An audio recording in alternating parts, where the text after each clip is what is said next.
కేసీఆర్ గారు ఎంత పెద్ద నాయకుడో మనందరికీ తెలుసు. ఆ నాయకుడి గురించి ఇప్పుడు మనం ఒక మాట కారి, మంచితనానికి మారుపేరుగా ఇండస్ట్రీ మొత్తానికి బాగా దగ్గరైన 'జబర్దస్త్' రాకేష్ అండి అందరికీ తెలుసు. ఒకసారి 'కేసీఆర్' అనే ఒక సినిమాతో మన ముందుకు వస్తున్నాడు. ఆయన మాటల్లో అసలు ఎందుకు 'కేసీఆర్' అని పెట్టాడు? అసలు 'కేసీఆర్' సినిమా కథ కమమేష్ ఏంటి? ఇప్పుడు కనుక్కుందాం. నమస్తే రాకేష్ గారు. నమస్కారం స్వామి గారు. స్వామి మాల ఎప్పుడు వేసుకున్నావు రాకేష్? ఆ రోజు పెద్ద మొగుడులో జరిగింది కదా స్వామి. ఓకే. ఆ రోజు సినిమా అంతా డిస్ట్రిబ్యూషన్ అయిపోతే పెద్ద మొగుడి ఆశీస్సులతో చేసుకుందాం అనుకుంటే మీకు తెలుసు దీప్ ఆర్ట్స్ వాళ్ళు సినిమా చూసి సూపర్ హిట్ అయింది ఆయన తీసుకున్న సినిమా అమరన్. శ్రీనివాస్ గౌడ్ గారు. అవును, ఆయనేనా? ఆయనే. సూపర్. అసలు ఆయన మంచి చెయ్యి. మొన్నే అమరన్ లాంటి ఒక పెద్ద సినిమా హిట్ అయింది. అవును, సూపర్, వెరీ గుడ్. ఆయన నేను వెళ్ళి అడిగిన వెంటనే సినిమా ఏంటి అని అడిగాడు. మొత్తం కథని కథలా చెప్పాను. ఒకళ్ళని పిలిచాడు, మన సినిమా చూద్దామని అన్నాడు. ఒకరోజు సినిమా థియేటర్ నేను రెడీ చేసి పెట్టుకున్నా శారది స్టూడియోలో. బాలాగారు పాపం బయట ఎక్కడ వేసినా కూడా డబ్బులు అవుతాయి. సో రిక్వెస్ట్ చేస్తే ఇండస్ట్రీలో కుర్రోనే కాబట్టి తెలుసు కాబట్టి అందరూ ఒక తలా చేసి ఏం కాదు మన స్టూడియో పెట్టుకో అన్నారు. పెట్టుకున్నాను. 6ంటికి వస్తా అన్నారు, వాళ్ళు రాలేదు. 7ంటికి వస్తా అన్నారు, రాలేదు. దెబ్బ పడిపోయిందిరా స్వామి అనుకున్నా. మర్నాడు ఫోన్ చేస్తే ఈరోజు వస్తా అన్నారు. ఈరోజు మళ్ళీ స్టూడియో చెప్పా, సార్ రాలేదు సార్ రిక్వెస్ట్గా మళ్ళీ రాలేదు. డైరెక్ట్ ఆఫీస్కి వెళ్ళిపోతే ఆయన లేచి వచ్చి ఎదురొచ్చి ఆయన ఎంత సౌమ్యుడు అంటే కడప దగ్గర ఏంది సార్, ఏంది రాకేష్ నువ్వు ఎందుకు వచ్చావు, నువ్వు నాకు అర్థం కాదు, ఫోన్ చేయొచ్చు కదంటే లేదు సార్ మీ స్టాఫ్ ఫోన్ చేస్తున్నాను సార్, మీ డైరెక్ట్ నెంబర్ నా దగ్గర లేదు, సో రాజు గారు ఉన్నారు కదా ఆయనకి చేస్తున్నాను, సినిమా చూడడానికి వస్తా అన్నారు సార్, నేను థియేటర్ బుక్ చేసుకొని ఉన్నాను అంటే ఆయన పిలిచాడు. ఏం పిచ్చాయి ఏమి, కూర్చోబెట్టి ఆ సినిమా నువ్వు వేసినాయి నాకు నచ్చకపోయినా నేను సినిమా చేస్తా, నచ్చినా సినిమా చేస్తా, నేను సినిమా చేస్తాను చెప్పు ఇప్పుడు నీకేం చేయాలి, నేనేం చేయగలను అన్నాను. సార్ నేను ఇప్పుడు సినిమా రిలీజ్ చేసుకోలేని పరిస్థితిలో ఉన్నాను సార్, మీరే ఎట్టి పరిస్థితుల్లో బయట వేయాలి సార్ అని అంటే ఏం మాట్లాడలేదు సార్, ఏమీ మాట్లాడలేదు. వెంటనే విత్ ఇన్ సెకండ్స్లో పిలిపించాడు అందరినీ, వాళ్ళ స్టాఫ్ని పిలిపించాడు. ఈ అబ్బాయి సినిమా మనం చేస్తున్నాం, వెళ్ళి ప్రెస్ మీట్ పెట్టేసుకోపోన్నాను. సూపర్. ఏ నమ్మకం సినిమా ఈ రోజుల్లో, సినిమా అంతా చూసి ఇది ఎందుకు పెట్టావు, అది ఎందుకు పెట్టావు, ఇది నీకు వర్కౌట్ అవుతా, నువ్వు ఈ నాయకుడి పేరు ఎందుకు పెట్టావు, నీకు ఈ పార్టీ డబ్బులు ఇచ్చిందా, లేకపోతే ఇందులో వీళ్ళేమన్నా డబ్బులు ఇచ్చారా అనే రోజుల్లో ఒక్క మాట అడగలేదన్న నన్ను. మరి ఎన్ని జన్మల రుణబంధమో తెలియదు, నేను నిన్ను నమ్మా, నీ కళ్ళలో నాకు ఆ స్పార్క్ కనిపిస్తుందా రాకేష్, నువ్వు వస్తేనే నాకు ఏదో ఒక నమ్మకం నడిచి వస్తున్నట్టు, పాజిటివ్ వైబ్ ఉంది అన్నాడు. నేను నిన్ను నమ్మేశాను. ఆ నమ్మిన వ్యక్తి కోసం నేను రేపు పడే కష్టం తాపత్రయం ఈ 22 వరకు నేను పడాలన్నా, ఆ వ్యక్తి నన్ను నమ్మాడు. ఇండస్ట్రీలో ఒక వ్యక్తి నమ్మడం అంటే అది ఎంత పెద్ద సాహసం మీకు తెలుసు. కానీ రాకేష్ సినిమా ఎందుకు వాడికి వేస్ట్, పిక్చర్ చేదేస్తావా, ఎంత వాడి వయసు ఎంత, వాడెంత, అవును జబర్దస్త్ చేసుకొని రొబ్బులు చేసుకోక ఎందుకు సినిమా ఆడికి అనే మాటలు వినపడ్డారా? మీరు అన్నారా లేదా ఎవరన్నా అన్నారా? చాలా మంది నాతో అంటే నేను మీతో అంటున్నాను. Very nice. అవును, రాకేష్కి సినిమా ఏం అవసరం, రాకేష్ ఎక్కడో మిమిక్రీ ఆర్టిస్ట్ కదా, వరంగల్ నుంచి వచ్చి ఒక చిన్న కుర్రోడు, వరంగల్ నుంచి హైదరాబాద్కి వచ్చిన ఒక చిన్న కుర్రోడు, వాడికి సినిమా ఏం అవసరం, ఒక మిమిక్రీ ఆర్టిస్ట్, ఒక వెంట్రలాక్విస్ట్ పల్లెల్లోనూ ఇంకా బర్త్డే పార్టీల్లోనూ అలానే మిగిలిపోవాలి. ఓకే. మిమిక్రీ ఆర్టిస్ట్గానే పెళ్ళిళ్ళల్లోనూ అక్కడ ఇక్కడ పప్పెట్లు షోలు చేసుకుంటూ వెంట్రలాక్విజం చేసుకుంటూ అక్కడే మిగిలిపోవాలి, పైకి రాకూడదు. నాకు ఎందుకు అనుకుంటే అడిగే వాళ్ళకు కూడా నీకు ఎందుకని మనం అడగలం. కానీ అన్న ఇక్కడ ఇండస్ట్రీ వెళ్తున్న వాళ్ళంతా కూడా ఒకప్పుడు నాకు ఎందుకు అనుకొని ఉండుంటే ఈరోజు ఇండస్ట్రీలో ఉండేది కాదు. Super, correct. నేను కూడా నీకు తెలుసు ఆ ప్రశ్న నేను అడగలేదని, ఎందుకంటే నువ్వు కాబట్టి నాకు ఆ చనువుతోని నేను ఇలా చెప్పాను. కారణం ఏంటంటే ప్రతి ఒక్కళ్ళు వచ్చి ఎన్నో కోరికలు ఉంటాయి, ఎన్నో కళామ తల్లి కళలు కన్నాలి కదా. నేను అయితే ఒక్కటి స్వామి ఇక్కడ చెప్పాలనుకుంది, సినిమా తీయాలని ఎంతో ప్యాషన్తో చాలా మంది ఇండస్ట్రీలోకి అడుగు పెడతారు. నేను సినిమా తీయడానికే రాలేదు, నాకు ఆ సినిమా ప్యాషన్ అసలు లేదు. నేను ఆమె మిమిక్రీ ఆర్టిస్ట్, ఆమె వెంట్రలాక్విస్ట్, నాకు ₹1,00,000 కళాకారుడిగా నాకు స్టేజ్ మీద ఇస్తేనే నాకు అదొక పెద్ద ఆస్కార్ లాగా ప్రివిలేజ్గా భావించే కళాకారుని నేను కళకు సంబంధించిన వ్యక్తిని, కానీ కలంకం లేని నటుని నేను. సినిమాలో కలంకమే ఉంటుంది, వస్తే ఇది చేశాడు అది చేశాడు అని ఒక నెపంతో వీడిని కించపరచడం ఉంటుంది తప్ప ఎంత గొప్ప నటునికైనా కూడా ఒక చిన్న చంద్రుడికో మచ్చ నూలిపోగులా ఒకటి ఉంటుంది. నాకు నేను అసలు సినిమా ఆర్టిస్ట్ని కాదు స్వామి, నన్ను కళామ తెల్లటి తిప్పింది. నేను ఎప్పటికైనా నా కోరిక మీకు తెలుసు, ద బెస్ట్ వెంట్రోలాక్విస్ట్గా యుఎస్లో అందరి ముందు నుంచోవాలి. సూపర్. కానీ అది నాకు విషయం తెలుసు, అలా ఎందుకు తిప్పింది, ఏ సందర్భం? జబర్దస్త్ ఎందుకు తిప్పింది నన్ను? ధనరాజ్ గారి దగ్గర ఏదో అసిస్టెంట్గా చేసే వ్యక్తిని, ఇట్లనే వాళ్ళకి స్క్రిప్ట్లు అందించే వ్యక్తిని, వాళ్ళు కూర్చుంటుంటే వాటర్లు టీలు కాఫీలు తెచ్చే ఒక వ్యక్తిని నేను. ఎందుకు నన్ను నచ్చి జబర్దస్త్ తీసుకెళ్ళాడంటే ఆ రోజు ధనరాజ్కి నచ్చింది, ఈరోజు నేను కళామకి తల్లికి నచ్చా, సినిమాకి నచ్చాను నేను. సూపర్. సినిమా నన్ను కోరుకుంది స్వామి. కానీ ఒక శివకార్తికేయన్ కన్నడ నుంచి ఒక ధనుంజయ్ నిన్ననే మొన్న మాట్లాడారు, మీకు బాగా పరిచయం. వీళ్ళిద్దరూ మాట్లాడుతున్నప్పుడు అరే ఏంటి నిజంగానే కదా, ఆఫీస్ బాయ్ల్ లాగా చేసి కష్టపడి ఈ రోజున హీరోలుగా చలామణి అయితే పెద్ద పెద్ద సినిమాలు చేస్తున్నారు. ఎవరికి రాతని ఎవరు రాసి పెడతారు ఇక్కడ? కానీ నీ విషయంలో మాత్రం నాకు వ్యక్తిగతంగా తెలుసు కాబట్టి, నీ మొదటి రోజు నుంచి నీ ప్రయాణం నాకు తెలుసు కాబట్టి నేను అడుగుతున్నాను, అసలు కేసీఆర్ సినిమాలో ఎందుకు లేట్ అయింది? ఎంత అట్టహాసంగా ప్రారంభమైందో నీ సినిమా, ఎంత అద్భుతంగా నీ కెరియర్ జర్నీ సినిమాది ప్రారంభమైందో ఆ రోజు నాకు ఇంకా గుర్తుంది. సారథి స్టూడియోలో అంతమంది జనాలు, అంత పెద్ద వేదిక మీద వచ్చినోడివి, అంత స్పీడ్గా స్టార్ట్ అయినోడివి, ఎందుకు ఇంత లేట్ చేసావు? ఈ సమయం కోసమే అన్న. మనం ఒకటి అనుకుంటాం, ఆ దేవుడు ఒకటి రాసి పెడతాడు, సినిమా ఇంకోటి కోరుకుంటుంది. సినిమా వీడికి ఈ టైంకి ఇవ్వాలి కానీ ఇన్ని రోజులు నేను దేవుడి దయ వల్ల మనం ఆర్టిస్ట్ అవటం వల్ల అన్న 4 డబ్బులు వస్తాయి. ఎక్కడో స్టేజ్ మీద బర్త్డే పార్టీలు చేసుకున్నా నాకు ఒక 500-1000 రూపాయలు వచ్చేవి. నాకు కృష్ణానగర్ కష్టాలు ఎప్పుడు తెలియలేదన్న. తెలియదు నీకు? తెలియదు, మీకు తెలుసు. నేను ఎంత ఆడుతూ పాడుతూ నేనంతా నీకు లైఫ్, నీకు ఆ రోజు ఫుడ్ బెడ్ ఉంటే చాలు కదా నీ లైఫ్. నా లైఫ్ పెద్ద లగ్జరీలు ఆడంబరాలకి నాకు వాచ్లు ఉండాలి, నాకు ఖరీదైన ఏమంటారు ఇవి గ్లాసెస్ ఉండాలి, నాకు షూ, నాకు ఇప్పటికీ ఖరీదైన షూలు ఉన్నావు, ఇష్టం నాకు, వాటిని కొన్ను, ఎందుకు ఏం అవసరం. కానీ కృష్ణానగర్ ఈ 1 year నేను కృష్ణానగర్ కష్టాలు అనుభవించాను. నా ఇంట్లో చెప్పలే. నిజం, నువ్వు చెప్తుంటేనే నాకు పర్సనల్గా మాట్లాడుతున్నప్పుడు కూడా, ఇప్పుడు ఇంటర్వ్యూ ముందున్నాను కాదు కానీ నీ బాధ నేను చూసినప్పుడల్లా రే తమ్ముడికి మనం ఏం చేయగలం, నా వైపు నుంచి ఏం చేయగలని. ఇప్పుడు నువ్వు మొన్న కెమెరా అడగగానే టక్మని పంపించగలుగుతాను కదా, అది కూడా నా వైపు నుంచి చంద్రుకో నూరు సహాయం, అంతే కదా. తమ్ముడికి ఈ టైంలో మనం ఉపయోగపడాలని ఒక ఫీలింగే తప్ప వేరే ఉద్దేశం కాదు. అయితే ఇక్కడ రాకేష్, ఈ 1 yearలో ద బెస్ట్ మూమెంట్స్ అన్నీ పోయి కోల్పోయానన్న. అన్నీ ఎలా మిస్ అయ్యావో నాకు తెలుసు, ఫ్యామిలీ పరంగా కానీ. సుజాత లాంటి ఒక బంగారు తల్లి నీ లైఫ్లో ఉండటంతో నీకు అది ఎన్ని కుదిరినాయి. ఒకటి అది అవ్వకపోతే ఆ వైఫ్ ప్లేస్లో, ఆ ప్లేస్లో నాకు ఎంతో మంది ఆర్టిస్టులు తెలుసు, సుజాత లాగా వచ్చిన ఆర్టిస్టులు ఉండేవాళ్ళ వేరే వాళ్ళు అయితే. అంటే అలా అనుకోవడం కూడా నెగిటివ్ కదన్నా. ఉండేవాళ్ళు అయితే కాదు. మీకు తెలుసు నేను ఏంటనేది. మా ఇంట్లో వాళ్ళకన్నా నాకు తెలుసు, కానీ మా టాక్ తెలుగు ప్రేక్షకులు తెలియదు, నువ్వు చెప్పాలి. చాలా అల్లరి నేను, చాలా జోగియల్ నేను, చాలా సెన్సిటివ్ నేను, ఓపెన్ ఉంటుంది. ఇట్లాంటిది ఒక టైంలో ఇంత ప్రెజర్ అన్నిటినీ తీసుకొచ్చి, కొండంత ప్రెజర్ని తీసుకొచ్చి ఇన్ని గోడల మధ్య నేను పెడితే ఇంట్లో వాళ్ళు తట్టుకోలేరు, అరిచేసేవాడిని.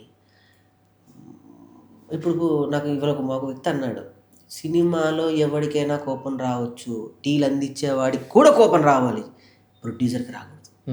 నేను ప్రొడ్యూసర్ని అయ్యానన్న, అందుకు పడ్డాయి ఇవన్నీ అక్కడ. వాడు తప్పు చేస్తే నేనే సారీ చెప్పాలి, వాడు జుమ్మని లేచినా కూడా మనకి ఎందుకు లేని తల దించుకొని రావాలి. ఇది సినిమా, అందుకే ఇక్కడ వరకు తీసుకురాగలిగారు. కానీ ఒక ఆర్టిస్ట్గా ఒక ప్రొడ్యూసర్ దగ్గర నుంచి ఎలాంటి ఆడంబరాలు అనుభవించావు ఈ రోజున? అరే పాపం ఆ ప్రొడ్యూసర్ కదా అని ఎప్పుడన్నా ఫీల్ అయ్యావు రాకేష్? లేదన్నా, నేను ప్రొడ్యూసర్ అని ఎప్పుడు ఫీల్ అవ్వలేదు. కళామ తల్లి నాకు ఒక బాధ్యత తప్ప చెప్పింది. నువ్వు ఒక ఆర్టిస్ట్గా ఎన్నో ఒక ప్రొడ్యూసర్స్ దగ్గర నుంచి అనుభవించుంటావు. ఇప్పుడు నేను చెక్కులు ఇస్తుంటే, నేను డబ్బులు ఇస్తుంటే అప్పేం తెలుస్తుంది. కళాకారుడికి మనం తీసుకోవడం తెలుసు తప్ప ఇవ్వడం తెలీదు. అలాంటిది ఇస్తుంటే ఇంట్లో వాళ్ళు అడగలేదు ఎందుకు ఇస్తున్నావని. సుజాత కూడా ఏ రోజు నన్ను 1 రూపాయి లెక్క చెప్పు అని అడగలేదు పాప మా తల్లి. అంటే మీరు అన్న పాయింట్ నిజమే అన్న. ఈ మూడ్లో తమ్ముడు, మా అమ్మ, మా తమ్ముడు వాళ్ళ వైఫ్, వీళ్ళంటే వీళ్ళు ఇంకా నేను ఏం చేసినా పడాలి, బాధ్యత అది. కరెక్ట్. వాళ్ళకి ఇంకా ఆప్షన్ లేదు.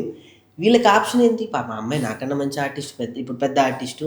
చాలా పెద్ద ఆర్టిస్ట్, అది అడుగుతా నేను. అదేనండి, అంటే ఇక్కడ అన్యాయం చేస్తావు నువ్వు ఆ అమ్మాయికి ఆర్టిస్ట్ పరంగా. అయ్యో, ఆ అమ్మాయి ఎంత పెద్ద ఆర్టిస్టో నువ్వు అన్యాయం చేసావు. చేసానా? పోన్లేండి, అయితే ఆ రుణం తీర్చుకుంటా. అయితే మనం ఎందుకు అలాంటి అమ్మాయిని ఎక్కడి నుంచో ఇంటి నుంచి తెచ్చుకున్నాం మనం, ఎందుకు పడాలి? ఇండివిజువాలిటీ ఉంటుంది, ఇండివిజువాలిటీ థాట్స్ ఉంటాయి. అలాంటప్పుడు మనకి ఈ టార్చర్ పెడితే ఎవరు ఒప్పుకుంటారన్న? కరెక్ట్. కానీ నాకు పాప పుట్టిన ఎంజాయ్మెంట్ కూడా నాకు ఎంజాయ్ చేయలేకపోయాను. కానీ అప్పటి వరకు ఆ పెయిన్స్ని వాటికంటే నాకు సినిమా ఈరోజు సినిమా లాకైతే నాకు మరో బిడ్డ పుట్టినంత ఆనందం వచ్చింది. సూపర్. సినిమా కూడా ఒక బిడ్డ డెలివరీ కదా. ఇప్పుడు నా పాప డెలివరీ నేనే దగ్గరుండి ఆ థియేటర్ రూమ్లో, అప్పటికి మా సుజాత అటు తిరుగుతుంటే ఇటు తిరుగుతుంటే ఆ పెయిన్స్ మధ్య నా బిడ్డను తీసుకున్నా. 9 నెలలు మాత్రమే పెయిన్స్, కాకపోతే ఇది కొంచెం 2 నెలలు ఎక్కువ అయింది. 12 నెలలు, సంవత్సరం అయింది. సంవత్సరం 3 నెలలు అయింది. ఈ బిడ్డ ఎంత కసిగా వచ్చిందో ఇప్పుడే నేను మిక్సింగ్ దగ్గర నుంచి మీ దగ్గరికి డైరెక్టర్ రావడం. అంచా థియేటర్, అది థియేటర్, ఇది థియేటర్. చూడండి, అది ఆపరేషన్ థియేటర్, ఇది థియేటర్. నా కూతురు శాశ్వతము, సినిమా శాశ్వతం. రేపు నా కూతురు నా సినిమా చూస్తుంది. నేనున్నా, నేను లేకపోయినా, నా భార్య ఉన్నా, నా లేకపోయినా, నా కుటుంబం ఉన్నా లేకపోయినా, మా నాన్న చిన్నప్పుడు స్టూడియోలో అంట, ఇలా అంట, అలా అంట. ఎంత బాగుంటుంది. సూపర్. ఆ కిక్కే ఎలా ఉంటుంది చెప్పుకుంటే. కానీ వరంగల్లో ఎక్కడో పెళ్ళిళ్ళ స్టేజీల మీద 50 రూపాయలు 100 రూపాయలు తీసుకునే రాకేష్ ఈ రోజున ₹1,00,00,000 పెట్టి నిర్మాతగా, ప్రొడ్యూసర్గా ఎదగటం అనే ఒక జర్నీలో which is the best part అనుకుంటున్నాను రాకేష్? ఇది ఏమీ కాదన్న, ఇవేమీ కాదు, నాకు అవే బెస్ట్ అన్న. నేను చెప్పను. మొన్న అనసూయ మీ ఫంక్షన్కి వచ్చి ఏడ్చింది, కళ్ళమ్మటి నీళ్ళు పెట్టుకుంది. అది కదా సాధించడం అంటే. ఒక మనిషి కోసం ఇంకో మనిషి వచ్చి నిలబెట్టుకున్నా. ఏం అవసరం? ఈరోజు అంత పెద్ద బిజీ ఆర్టిస్టులు వాళ్ళు నన్ను ఏదో రానని ఏడిపించుంటారు, కానీ ఆ టైంకి వచ్చారుగా. ఏమి ఇచ్చి రుణం తీర్చుకోవాలన్న అనసూయకి. ఆవిడ ఒక షోకి వెళ్తేనో ఏదో ఓపెనింగ్లకి వెళ్తే లక్షలు తీసుకుంటారు. ఆమె కనిపిస్తే చాలు సినిమా మార్కెటింగ్ అయిపోద్దని. అక్క ఏంటక్క నా పరిస్థితి అని ఫోన్ చేస్తే, జ్వరం అన్న తల్లికి, ఫీవర్ ఇష్యూ, ఏదో ప్రాబ్లంలో ఉంది, అయినా కూడా మళ్ళీ లేచి మేకప్ వేసుకుని వెళ్ళాలి, వీడికి ఎవరు లేరు, నేనున్నాను నా స్టేజ్ మీద చెప్పాలి. నాకు ధైర్యం. ఎంత జెన్యూన్గా మాట్లాడిందో. అవును, అదే అండి. ఇవన్నీ నేను ఏమిస్తే వస్తాయి, ఏమి ఇవ్వగలను? నేను డబ్బిస్తే నోట్లోంచి మాటలు వస్తుంది తప్ప గుండెలోంచి ప్రేమ ఎప్పుడు రాదన్న. కరెక్ట్. పేపర్ ఫిల్టర్ ఒకటి పడుతుంది మధ్యలో, ఆ ఫిల్టర్ లేని ప్రేమను నేను చూసా. ఎప్పుడో ఉన్న మా జబర్దస్త్ బంధం, జబర్దస్త్ కన్నా ముందు మీకు పరిచయం, మీరు సాక్షి నుంచి వచ్చిన వ్యక్తులే కాబట్టి మీరు బండ్ల మీద సరదాగా తిరిగేవారు, నాకు తెలుసు ఆ విషయం. నేను అమ్మ దోచి తెచ్చిపెట్టేవాడిని. ఇటు మా టీవీ నుంచి నా జర్నీ తనతో పెళ్లి కాక ముందు నుంచి కూడా నేను చూస్తూ ఉన్నా. అవన్నీ కూడా తను గుర్తుపెట్టుకుంటుందా ఈ రోజుల్లో? కానీ ఎంత గుర్తుంటాయి, ఎంత డౌన్ టు ఎర్త్ ఉంటుంది, ఎంత నిదానత్వం ఉంటుంది, ఎక్కడ ఎలా ఎప్పుడు ఎలా మాట్లాడాలి, ఎప్పుడు ఎవరికి ఏది ఇవ్వాలి. ఆ బిడ్డ ఇప్పుడు ఎంత మంచిదో, నేషనల్ ఆర్టిస్ట్. ఇప్పుడు పుష్పతో ఆల్మోస్ట్ నేషనల్ ఆర్టిస్ట్ అయిపోయింది. నేషనల్ ఆర్టిస్టే కదా. ఎగ్జాక్ట్లీ. అంత గొప్ప, నేనేమంటాను తెలుసా, అంత గొప్ప ఆకారం ఉన్న అనసూయ ఎక్కడుందన్నా మన భారతదేశంలో. ఎప్పుడో మా గురువుగారు చెప్పేవారు, పాతకాలం సినిమాలో కొంతమంది ఉండేవాళ్ళు అని. అంత నిండువెత్తు ఆకారం ఎక్కడా ఉండదు. ఏదో శిల్పం చెక్కినట్టు, ఆ శిల్పి వచ్చే ఏకాగ్రత పెట్టి అలానే చెక్కినట్టు అందంగా చక్కగా ఉంటుంది ఆవిడ. అనసూయ, అందుకే ఆ తల్లి పేరు అనసూయ అమ్మాయి అయింది. అంత నేను అందుకే స్టేజ్ మీద అన్నాగా, అనసూయ అంత మనసున్న వ్యక్తి, 100 హీరోలతో సమానం అన్న. నిజంగా 100 హీరోలతో సమానం, అంత గొప్ప వ్యక్తి. సాయి రాజేష్ గురించి ఒక మాట చెప్పాలన్నా. నేను అడుగుతున్నాను, సాయి రాజేష్ నువ్వు ఆ రోజు నీకు ఏదో డబ్బులు ఇచ్చేసి ఏదో చేసేస్తే అయిపోయింది అది నీ పని. అవును. కానీ ఆ రోజు మీ ఇద్దరి మధ్య ఏ పేపర్ కరెన్సీ బంధం లేకపోబట్టే ఆ రోజున నించుని మీ మీద ఎట్లా మాట్లాడాడు. ఆయన గురించి నేను నా మనసులో కొంచెం ఎక్కడో బాధ అనిపించేది. ఇన్ని సినిమాలు తీస్తున్నాడే, ఒక సినిమా పిలిచి నాకు ఇస్తే ఏమైందని, ఇంత పెద్ద బహుమతి ఇస్తాడని నేను అనుకోలేదన్నా. చూడు మనసులో ఎంత గట్టికుందో. అవకాశం ఆ రోజు వరకే, ఆ సినిమా అయిపోతే అయిపోయినట్టే. అంటే ఆయన చేసే ప్రతి సినిమాలో నా గురించి తలుచుకున్నాడా, చెప్పాడు చూడు స్టేజ్ మీద. ప్రతి కథ రాసుకునేటప్పుడు నన్ను అనుకున్నాడా. ఏంటన్నా ఎంతకన్నా నాకు ఏం కావాలి? నేను నిజంగా కొంతమంది నన్ను ఎంత అవహేళన చేశారంటే ఇప్పుడు చెప్తే బాధ అనిపిస్తుంది. సాయి రాజేష్ గారు నాకు బాగా పరిచయం అండి అని నేను ఒక వ్యక్తితో అన్నా. నవ్వి నన్ను, ఇక్కడ కాదు అబ్రాడ్లో, నవ్వి ఏది మొన్న నేషనల్ అవార్డు వచ్చింది బేబీ సినిమా. కలర్ ఫోటో ఆయన. అవును నాకు బాగా పరిచయం సార్ అంటే నీకు పరిచయం అట్లయితే నీకు అవకాశం ఇవ్వాలి కదా. ప్రతివాడు ఇక్కడికి వచ్చిన ప్రతివాడు అమెరికా నాకు వీళ్ళు పరిచయం వాళ్ళు పరిచయం అని చెప్తూ ఉంటారులే. అప్పుడు ఆయన కొంచెం ఇదిలో ఉన్నాడు. తర్వాత అన్న సార్ మీరు అలా అన్నావు అంటే, సార్ అమెరికా వచ్చిన ప్రతి ఆర్టిస్ట్ చెప్తాడు సార్ నాకు ఆ డైరెక్టర్ ఈ డైరెక్టర్ పరిచయం అని. ఈ వీడియోకి రిప్లై ఆయనకి పంపించండి. ఇప్పటివరకు రిప్లై రాలే. సూపర్ రాలే. ఇంకా ఆయన ఇబ్బంది పెట్టే ఎందుకని వదిలేశారు. అంత గొప్ప కృతజ్ఞత భావాన్ని చూపించిన సాయి రాజేష్ గారికి మన ట్యాగ్ తెలుగు నుంచి నేను కృతజ్ఞత నిజం. దేనికంటే ఆ రోజు నేనున్నా మీడియా అంతా ఒక గంట సేపు కంటే గంటన్నర కంటే అంటే మీలాంటి ఒక సినిమాకి సంబంధించి ఉండలేరు. టైం వేరే పనులు ఉంటాయి, వేరే ఉంటాయిగా. వేరే ఉద్దేశం కాదు, తక్కువ చేయటం కాదు. గంటన్నర మించి ఒక్కడు కూడా నించోడు. సుమారు 3.5 గంటల పాటు కూర్చున్నారు నీకోసం. అందులో నేను కూడా ఉన్నా. దేనికంటే ఆ ఈవెంట్ అంత బాగా జరుగుతుంది. అదేదో ఒక సినిమాకి సంబంధించిన ఫంక్షన్ లాగా లేదు. ఒక ప్రేమ అంతా ఒక మనిషికి, అమాయకంగా ఉన్న ఒక మనిషి కష్టాల్లో ఉన్నాడు, వాడి కోసం మేము నించోవాలని వచ్చిన వాళ్ళందరూ, మీడియా వాళ్ళు కానీ అక్కడ ఉన్న గెస్టులు కానీ ప్రతి ఒక్కళ్ళు కూడా నీ మీద ఏ కరెన్సీ పేపర్ అడ్డం లేదు ఆ రోజు. కేవలం రాకేష్ అనే వ్యక్తి కోసం వచ్చారు.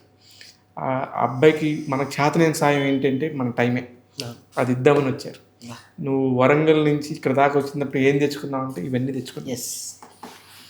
ఇది కోట్లున్న రాదు రాకేష్, ఇది రాదు, ఇది నిజం. నేను చాలా మనస్ఫూర్తిగా మాట్లాడుతున్నా. నీ సినిమా బతకాలి. నీ సినిమా బతకాలంటే నీ సినిమాలో కంటెంట్ ఉండాలి. నీ సినిమాలో ఏం కంటెంట్ ఉందని చెప్పేసి ఖచ్చితంగా థియేటర్కి జనం వచ్చి ఎంజాయ్ చేయాలి రాకేష్. అన్న మంచి పాయింట్ అడిగా. నేను నిన్న స్టేజ్ మీద కూడా చెప్పా, ప్రెస్ మీట్లో చెప్పా. తర్వాత ఇప్పుడు 2-3 పత్రికా విలేకరుల ఫ్రెండ్స్ కూడా అన్న ఇది ఎట్టి పరిస్థితుల్లో అవార్డు పట్టుకురావాలన్నా, దానికి మీ సహాయ సహకారాలు కావాలని. మీతో కూడా నేను రాగానే అన్న మన అవార్డు కొడుతున్నాం అన్నయ్య. ఏ ధైర్యంతో అన్నావు రాకేష్ అంటే, అమీర్ ఖాన్ గారి ప్రొడక్షన్స్, అమీర్ ఖాన్ గారి ప్రొడక్షన్లో ప్రతి సినిమా హీరో ఎవరండి? హీరో ఎవరు? చిన్నోళ్ళు, కొత్త వాళ్ళు, చిన్న పిల్లలు సార్. కథా హీరో అక్కడ. మరాఠీ సినిమాల్లో సైరత్ ఎవరు హీరోలు? కథ హీరోనండి. తమిళ్ కానీ మాల్గుడి కథస్ అని మనకి చిన్నప్పుడు 1980s ఉండే కథలు కొన్ని ఉన్నాయి. కరెక్ట్. ఏముందని ఇది అన్ని మాల్గుడి ఇప్పటికీ తలుచుకుంటాం. ద బిగ్గెస్ట్ వరల్డ్ని ఊపేసిన ఒక సినిమా ఉందన్న, అది మన తుంబాడ. అది ఎంత ఎవరన్నా అందులో స్టార్లు, అసలు కథ వణికిపోతాం మనం. మొత్తం చుమ్మ ఎంత తక్కువ బడ్జెట్లో తీశారు తెలుసు కదన్న సినిమా. ఊహించని స్థాయి కన్నా 5 సంవత్సరాలు తీశారు సినిమానే. ఒక 5 సంవత్సరాలు తీశారు డబ్బులు లేక. అప్పుడు 50, అప్పుడు 100, అప్పుడు 100. నా సినిమా కంటెంట్ అన్న, నేను హీరో అవ్వాలని, నేను ఎవరినో 4 గోడల మధ్య మేకప్లు వేసేసుకొని సినిమా చేస్తున్నానని ఒక 4 కూర్చోబెట్టి కథలు కహానీలు చెప్పేసి, ఆఫీసులు తీసేసి, పార్టీలు ఇచ్చేసి, ఇండస్ట్రీలో హంగు ఆర్భాటాలు చేసే వ్యక్తిని కాదు నేను. అందుకే ఆ రోజు అన్న, నేను అలా చేసి ఉంటే ఈరోజు ఇంతమంది ఉండరు. ఈ సినిమా చేయలేను. నేను జెన్యూన్గా నా చెప్పులు ఇప్పి నడిచా. సినిమా కోసం నేను చెప్పులు ఇప్పా, తినలేదు, అవమానాలు పడ్డా. దట్ ఈస్ సినిమా మేకింగ్ సమయంలో మేకింగ్ సమయంలో అంజి గారు ఆన్ బోర్డ్ రావడానికి కారణం దేనికంటే, అంజిది ఒక సినిమా చూశాను నేను, సూపర్. ధనరాజ్ హీరో అందులో. బుజ్జిలారా టేకింగ్ అన్న. అది ఏం అంటే ఒక మంచి సినిమా. ఇదే మనం ఏ మలయాళం నుంచి వస్తే భలే ఆదరిస్తాం, చప్పట్లు కొట్టేసుకొని సూపర్ సినిమా, వాడెవడో కూడా తెలియకుండా మనం ఎంజాయ్ చేస్తాం. మన ఇంట్లో పక్కన తెలుగు పిల్లోడు ఒక మంచి కంటెంట్ చేస్తే థియేటర్లో 4 రోజులు కూడా రన్ అవని పరిస్థితి, థియేటర్ దొరకని పరిస్థితి. అలాంటి సినిమా చేసినప్పుడు నేను అంజితో ఒక మాట చెప్పా, సూపర్ డైరెక్టర్ అబ్బా నువ్వు, కాస్ట్ని కట్ చేయడం ఎలాగా నేను తెలిసిన డైరెక్టర్వి, కథని ఎక్కడ తిప్పాలి, కథని ఎంతలో తీయగలం, ఈ కథకి ఇంతకంటే ఎక్కువ ఖర్చు పెట్టొద్దు అని చెప్పే మైండ్ సెట్ ఉన్న డైరెక్టర్వి, నువ్వు ఎప్పటికైనా నిలబడతావు అని చెప్పి. అట్టంటే నువ్వు ఎలా పట్టావు అనేది నా పాయింట్. ఇది ధనరాజ్ గారు అండి. ఫస్ట్ నేను డైరెక్షన్ చేద్దామని ఫిక్స్ అయిపోయి కథ, ఇక్కడ మళ్ళీ నాకు అన్యాయం. సరే మళ్ళీ నీకు అయ్యా సరే ఈ సినిమా మీరే డైరెక్ట్ చేయాల్సింది. ఇప్పుడు గుర్తుకొచ్చింది కానీ ప్లీజ్ ఏం కాదు. లేదు నాకు ఈ కథ ఓకే అవ్వగానే ఫస్ట్ కాల్ చేసింది శివన్నకి. ధనరాజ్ అన్న దగ్గరికి ధనరాజు వీళ్ళు ఎవరు లేరు. ఎవ్వరు లేరు. ఈ సినిమాకి నేనే డైరెక్ట్ చేయాలి యాక్చువల్లీ. శివన్నే చెయ్యాలి. ఫోన్ చేసి సడన్గా అది అప్పుడే ఒక దగ్గర అంటే ఒక దగ్గర నుంచి బయటకు వస్తుంది అప్పుడే. అదొక భవన్, పెద్ద భవన్ నుంచి బయటకు వచ్చి, అన్నయ్య నాకు సినిమా ఓకే అయిపోయింది, నువ్వు డైరెక్టర్ ఎందుకు శివన్నకు ఫోన్ చేశాను అంటే, దానికన్నా ముందు మనం ఒక సినిమా చేయాలి అని అనుకుని మేము కథ అనుకున్నాము ఇద్దరం. ఆయన ఒక పాయింట్ ఆఫ్ వ్యూ ఒక కథ, నాది ఒక పాయింట్ ఆఫ్ వ్యూ ఒక కథ అనుకొని ఒక డైరెక్షన్, అన్న మీరు చేయండి, మీరు చేయగలరు, నాకు మీ రైటింగ్ తెలుసు, మీ మాట తీరు తెలుసు, మీరు ఎంత టాలెంటో నాకు తెలుసు, మనం సినిమా చేద్దాం, నేను హీరో అన్నా, ప్రొడ్యూసర్ సంగతి పర్లేదు, మనం చూసుకుందాము, మనం ఎంతలో చేయగలం అనేది కథని బాగా వండుదామన్నా అనేది మా ఇద్దరి మధ్య డిస్కషన్. ఆఫీస్కి రారా, మన ఆఫీస్ ఉంది, నువ్వు రా, నేను చూసుకుంటాను, నేను ఇదిగో ఇలా అనుకుంటున్నానని చెప్పినాక మనోడు ఇంగ్లాండ్ వెళ్ళాడు. యూకేనా యూకే వెళ్ళినాక రాగానే మన ఇద్దరం కూర్చుందాం అన్నాడు. కట్ చేస్తే కేసీఆర్ ఓపెనింగ్ చేసేసుకున్నాడు. ఇది జరిగిన స్టోరీ. ఇది అన్యాయం జరిగింది. ఇటు తిరిగి మా శివన్నకి ఏం అన్యాయం జరగల, మంచిది ఇంకోటి చేస్తాం అంతే, ఏం ప్రాబ్లం లేదు. రాకేష్ అనేవాడు నా మైండ్లో ఎంత చేయగలడో నాకు తెలుసు, నేను ఎంత చేయగలనో నీకు తెలుసు. మన ఇద్దరం సినిమా చేస్తున్నాం, ఏం ప్రాబ్లం లేదు, మనకి ఎవరు ప్రొడ్యూసర్లు కూడా అవసరం లేదు, మనం చేసుకుందాం. I'm with you, with interview. Oh my God, on record. నేను నెక్స్ట్ సినిమా మన ట్యాగ్ తెలుగు చైర్మన్ గారు నా డైరెక్టర్, ఇప్పుడు director and producer everything. Next cinema అయిపోయింది. నీకెందుకు, నేను చేసి పెడతాను. సో అలా సారీ అంజి గారి గురించి చెప్పండి. అదే జరిగిందండి. ఇంత అయిపోయిన తర్వాత కూర్చున్నాను. ఇప్పుడు నన్ను నేను తీసుకోవాలి, బడ్జెట్ కొంచెమే ఉంది. నేను ఆ మార్క్ చెప్తే కూడా మీరు నవ్వుతారు, అంటే బయట వాళ్ళు నవ్వుతారు చెప్తే. ఇందులో సినిమా తీయాలి అంటే లేదు, చెప్పండి, మీకు నమ్మకం ఉంది అంటే చెప్పొచ్చు అనుకుంటే చెప్పండి. ఒక రేటా 50 లక్షలు అన్న. 50 లక్షలు అనుకున్నారు.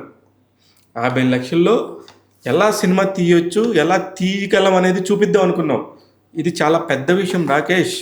ఈ రోజున కథని కూర్చొని కంటెంట్ రాసి 50 లక్షల్లో నేను తీయగలనని చెప్పి ముందుకు వచ్చావు చూడు, చాలా పెద్ద విషయం రాకేష్. దానిలో నువ్వు తీయగలిగావు. ఆ తర్వాత ఖర్చులు ఎక్స్ట్రా పెరగటం అనేది సినిమా అనేది ఎప్పుడైనా జరుగుతుంది. ఆ పాయింట్ నాకు నచ్చింది. చెప్పు, ఇప్పుడు చెప్పు. హైదరాబాద్లో అయితే నేను అదే బడ్జెట్లో తీసే ఉన్నాను, కానీ నేను ఇక్కడ నుంచి ఒక 70 కిలోమీటర్ల దూరానికి వెళ్ళాను. డీజిల్ ఖర్చు పెరిగిపోయింది, ఇక్కడి నుంచి వచ్చే భోజన ఖర్చులు పెరిగిపోయాయి. అక్కడ టెక్నీషియన్లు ఉండడానికి జీతభత్యాలు కానీ, లేకపోతే వాళ్ళకి వసతి సౌకర్యాలు కానీ, భోజన సౌకర్యాలు కానీ, బేటాలు కూడా. నాకు సండే లేదు, మండే లేదు, రాత్రి చేయాలి, పగలు చేయాలి. అప్పుడు మనం డబుల్ బేటా అయ్యాలి. కరెక్ట్. ఒక రోజు చేసే 2 రోజుల డబ్బుల్ని ఒక రోజులో ఇచ్చేయాలి. అక్కడ నాకు కాస్టింగ్ పెరిగిపోయింది. కరెక్ట్. అక్కడ అంటే అందుకే నేను 40 రోజులు పెట్టుకున్న దాన్ని 22 రోజుల్లో పూర్తి చేయగలిగాను సినిమాని. రాత్రి పగల్లో దీనికి నాకు పద్మనాభరెడ్డి గారు సహకరించారు. సూపర్. యుఎండ్ఐ పద్మనాభరెడ్డి గారు నాకు ఎంత సహకరించారంటే, ఇన్ని రోజులను కాదు, నిదానంగా చేసుకో, కంగారేం లేదు, నేను నీ వెనకున్నా, నేను నీకు సహకరిస్తా అని పాపం సహకరించారు. అలా అంజి గారన్న టెక్నికల్ వాల్యూస్తో ఒక షాట్ని, మాస్టర్ షాట్ని ఎన్ని రకాలుగా కట్ చేయొచ్చు. గింబిల్ పెట్టాడు, స్టాండ్ క్యామ్ పెట్టాడు, డ్రోన్ వేసాడు, మళ్ళీ కింద క్యామ్ పెట్టి ఒకటే మాస్టర్ షాట్ని టాప్ నో ఇంకా రెండో మోర్ లేదు, మళ్ళీ లైటింగ్ లేదు, మళ్ళీ షాట్ తీద్దాం, క్లోజ్ పెడతాం, అవి సింగిల్ షాట్ నేను పర్ఫార్మెన్స్ చేస్తే అది 6 షాట్లు పడేవి. ఒకటి క్లోజ్, ఒకటి డ్రోన్ షాట్, ఇక్కడ ఎడిటింగ్ అయిపోయింది ఆన్లైన్. అట్లా నేను నాకు నా వేగానికి ఆయన వేగానికి అందుకే ఆయన్ని ప్రజెంట్ పైన డబ్బు ఇప్పుడు అయిపోద్దన్న పేరు పైన నీకు వేస్తున్నా, గరుడ వేగ మేకింగ్స్. తమ్ముడు, మేకింగ్స్ లేకపోతే ఈ కింగ్ లీడ్ అన్న, ఈ మేకింగ్స్ అనేది లేకపోతే ఈ రాకింగ్ లీడ్ అన్న. మేకింగ్స్ ఇది అని డబ్బు ఎంత ఇచ్చినా కూడా మర్చిపోవడం అంటే ఖర్చుల్లో వెళ్ళిపోతుంది. రేపు పేరు ఒక 70 సంవత్సరాలతో కూర్చున్నప్పుడు సరదాగా ఏం సాధించావురా అని చూస్తే మేకింగ్స్ అని ఉంటుందన్న. అందుకే ఆయనకి నేను పేరు ఇచ్చా. ఈ అంజన్నకి పేరేయటంతో పాటు ఆయన ఎక్కడ ఇబ్బంది పెట్టకుండా నా కోసం ఇబ్బంది పడ్డాడు. అక్కడెక్కడో శిఖరాగ్రం మీద ఉన్నాడు. గరుడ వేగాన్ని పెద్ద ప్రొడక్షన్ చేసి సినిమా తీసి వాళ్ళు చేసినట్టు 8 కోట్లు 10 కోట్లు పై చిన్న సినిమా. ఎందుకు నా గురించి తగ్గావంటే, తమ్ముడు నేను ఒక మాట ఆయన అన్నాడు, తమ్ముడు నేను ఒక డిఓపి, నాకు డైరెక్టర్ అనే ఒక కసి ఉంది, నీ కథను నాకు ఇచ్చావు, ఎంత నమ్మిచ్చావు తమ్ముడు అంటే, నీ బిడ్డని పెంచమని నాకు ఇచ్చావు, ఆ బిడ్డని సక్రమంగా నేను పెంచకపోతే నేను జీవితంలో ఫెయిల్ అయినట్టు. ఇంకే బిడ్డని నేను పెంచలేను, నా బిడ్డనే నేను పెంచలేను. అందుకే నువ్వు ఇచ్చిన నీ బిడ్డని నేను పెంచి పెద్ద చేసి మంచి పేరు ప్రఖ్యాతులు వచ్చేదాకా, అందుకే నా కూతురికి ఖ్యాతి అని పెట్టారు. ఖ్యాతి రావాలని చక్కటి పేరు పెడితే ఆయన ఎంత బాగా తీసిచ్చారు, నా చేతిలో పెట్టారు. డిఓపి అటు డైరెక్షన్ రెండు నాకు చేసి పెట్టాడన్న. అంత ఫాస్ట్గా, అంత టెక్నీషియన్ నేను ఇప్పటి వరకు, నా వయసు చిన్నదై ఉండొచ్చు, నా అనుభవం చిన్నది, అంత గొప్ప విజ్ఞత, అంత గొప్ప సంస్కారం. ఒక సినిమాకి ఇంత కమిట్మెంట్, ప్రాణం పెట్టాలి, హెల్త్ని సైతం కూడా పెట్టొచ్చు, కుటుంబాన్ని సైతం కూడా పెట్టొచ్చు అని నేను అంజి గారి దగ్గర నుంచే నేర్చుకున్నాను. ఎగ్జాక్ట్లీ. ఇప్పుడు నేను ట్యాగ్ తెలుగు ప్రేక్షకులందరికీ కూడా ఇప్పుడు నేను ఒక మాట చెప్తున్నా. ప్రతి సినిమా కూడా ఒక మంచి కంటెంట్తో క్రియేట్ చేసుకుంటే ఈ బడ్జెట్లో సినిమా తీయొచ్చు అని రాకేష్ ఎంత కమిట్మెంట్తో సినిమా తీసాడో నాకు తెలుసు.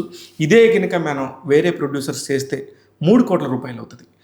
ఆ 3 కోట్ల రూపాయలని ఇప్పుడు ఎంతలో చేశాడో అంత మైనస్ చేస్తే అదంతా రాకేష్కి లాభమే.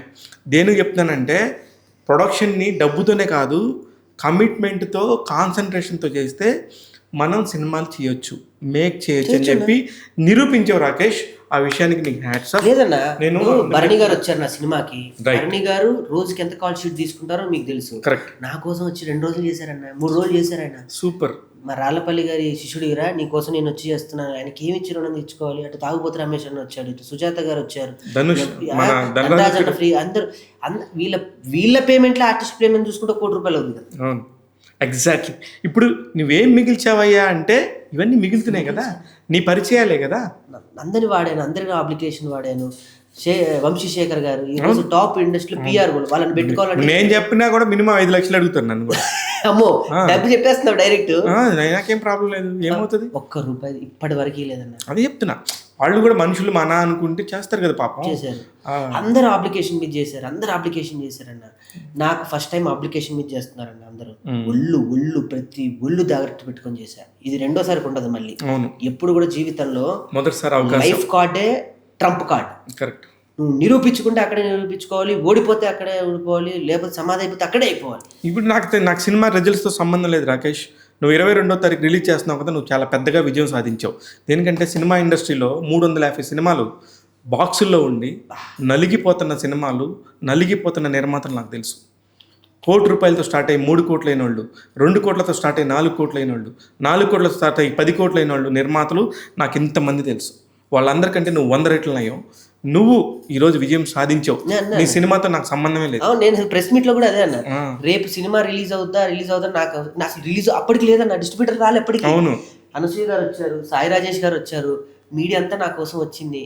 ఈ జన్మకి నాకు ఇంత చాలు. సినిమా అదే ప్రసాద్ ల్యాబ్ లో నేను మిమిక్రీ షో చేశాను అన్న, మీకు తెలుసు. తెలీదు. అప్పటికి ఆడియో షో స్టార్ట్ అవ్వాలి అంటే మీడియా వాళ్ళందరూ వచ్చే టైం ఒకటి ఉంటుంది. ఆ టైం రావాలంటే ఏం చేయాలి, హీరోయిన్ లేట్గా వస్తుంది, హీరో ఒక టైం ప్రకారం రావాలంటే అప్పటికి ఒక మిమిక్రీ చేస్తున్నావు, లేకపోతే టాకింగ్ చేస్తున్నావు. అదే స్టేజ్ మీద, అదే ప్రసాద్ ల్యాబ్లో, అదే వేదిక మీద నా సినిమాని నేను నుంచోబెట్టానంటే నేను అప్పుడే గెలిచిన.